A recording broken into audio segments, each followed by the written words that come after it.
Kenapa harus CK? Ya, karena CK adalah kretek yang bermanfaat. Ya. Apa saja manfaatnya? Pertama, CK adalah kretek yang lebih aman, ya, lebih aman, karena CK tidak mengandung bahan-bahan kimia ya, dibandingkan produk kretek lainnya yang banyak mengandung kimia pada sausnya. Kalau CK sausnya mengandung rempah-rempah, jadi lebih aman. Bahkan CK slogannya adalah halus, nikmat, dan berkhasiat. Ya. Manfaat yang kedua adalah dengan mengkonsumsi CK sehari-hari, maka berpotensi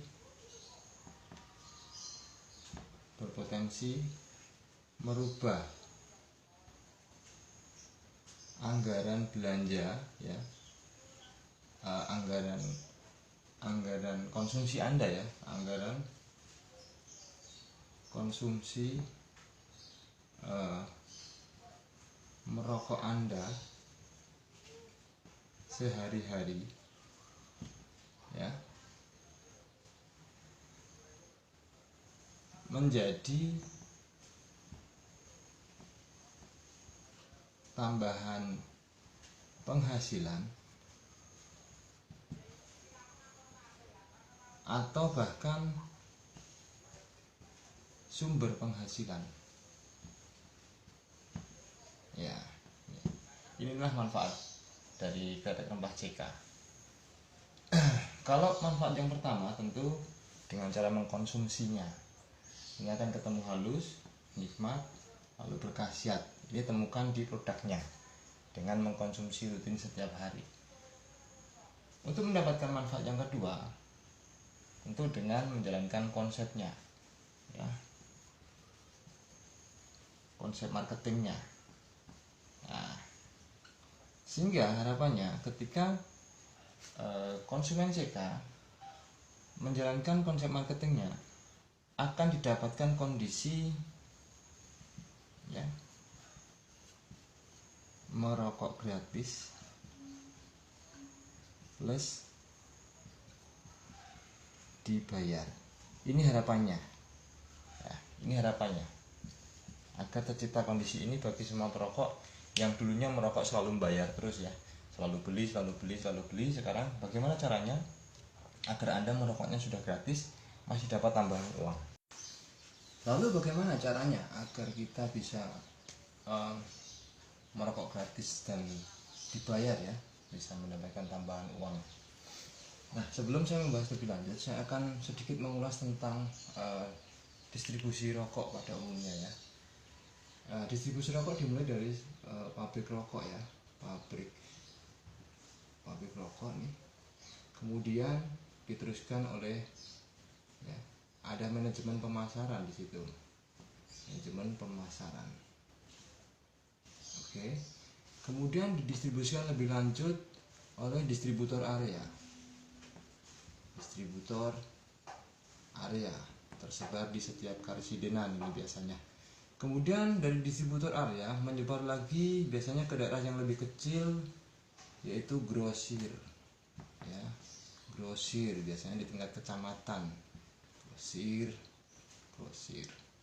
Nah, dari grosir masih menyebar lagi ke toko-toko ya, toko ya, ini toko juga, toko lebih banyak lagi nih toko ini jumlahnya ya, warung-warung kecil ya, toko.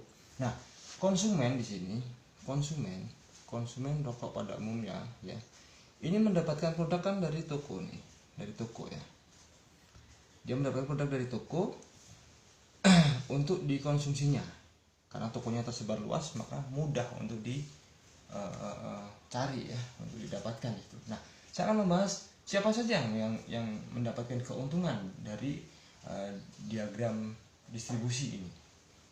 Yang pertama jelas pabrik rokok ya. kemudian manajemen pemasaran ya sebagai pusat distribusi nasional, kemudian distributor area ya, lalu grosirnya, kemudian toko juga mendapat keuntungan. Nah, pertanyaan saya adalah, Anda sebagai konsumen rokok, apakah Anda mendapat keuntungan dari sisi finansial ya, dari sisi finansial?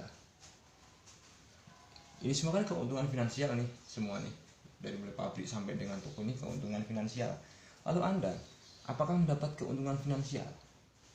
Tentu tidak, karena Anda selalu membeli, tidak ada keuntungan finansial, hanya keuntungan dari produk itu sendiri. Ya, mungkin rasanya enak, mungkin membuat Anda menjadi nyaman, ya, tapi secara finansial Anda sebenarnya dirugikan. Kenapa? Bayangkan aja, ketika Anda merokok sehari 10.000 harganya misalnya nih per hari, artinya selama 30 hari atau sebulan ketemu 300.000. Nah, dikalikan 12, ini setahun ya, ketemu 3.600.000 ya. Ini per tahun. Kemudian kalau dikalikan berapa Anda merokok selama ini, berapa waktu, berapa lama Anda sudah menjadi perokok selama ini, anggap aja saya ambil rata-rata 10 tahun gitu ya, 10 tahun, jadi dikalikan 10 tahun ya tentu 36 juta ya. Bukan angka yang kecil di ukuran waktu 10 tahun. Ini aja anggarannya rokok dengan harga yang menengah ke bawah. Sekarang saya akan membandingkan sistem distribusi yang terjadi pada CK. Di sini sama ya, pabrik rokok juga ya. CK juga dibikin oleh pabrik ya.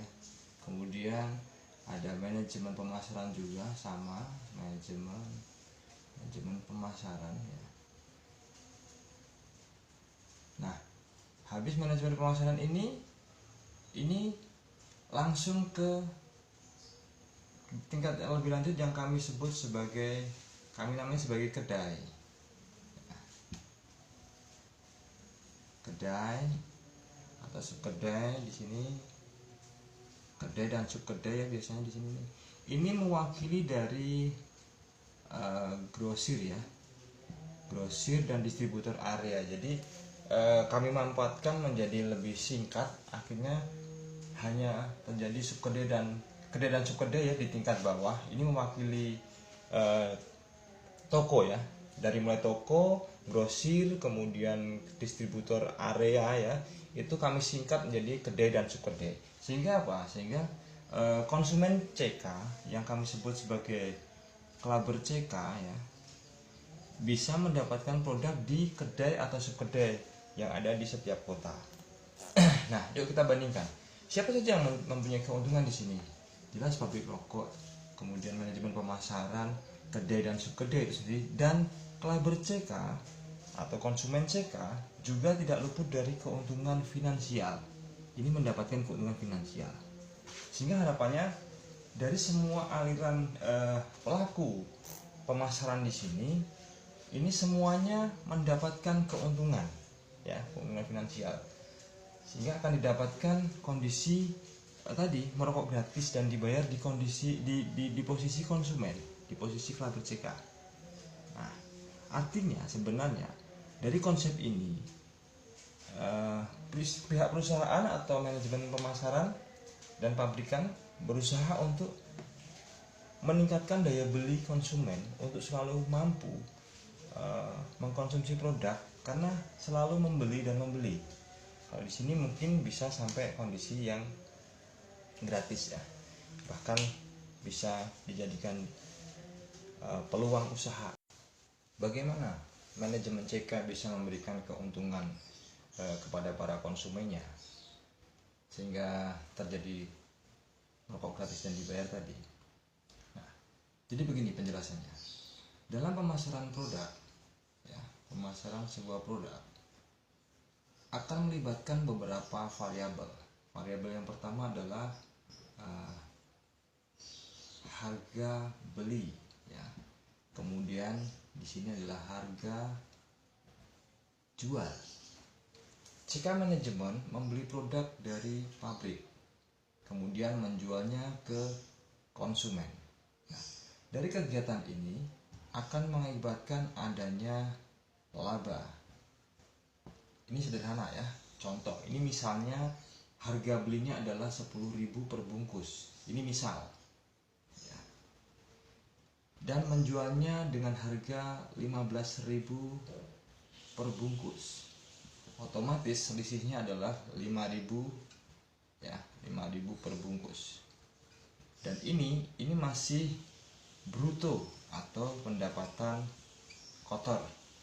Nah, untuk menunjang pemasaran yang lebih luas ya, untuk meningkatkan omset atau menghasilkan omset yang tinggi, CK Manajemen membutuhkan kegiatan-kegiatan yang mendukung, yaitu pertama adalah operasional,